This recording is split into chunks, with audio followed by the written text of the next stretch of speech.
Nevjerovatno, ajmo iz ovog, sad smo se očitovali ovoga, ali ajmo jedan put otvorimo karte, ajmo razgovarati, ti kažeš razgovarati, pa razgovarao sam ja 500 puta sam razgovarao. Kome da ja objasnim, kome da ja objasnim da taj Šola, kome da ja objasnim da on patološki mrzi mene i Dinamo. Inače radi se o mom rođaku.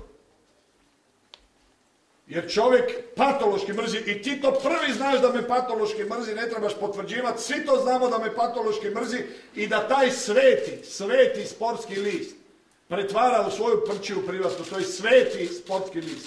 To je jedini sveti koji se prodavao na prostoru Jugoslavije u 300.000 primjeraka.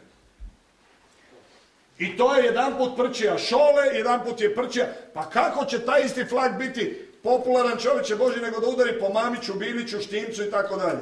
Pa ko zna za flaka, čovječe Boži, 40 godina bez kućeta i mačeta, niti ima žene, niti ima djece, ništa, nesretan čovjek, pitanje dana kad će se obisiti.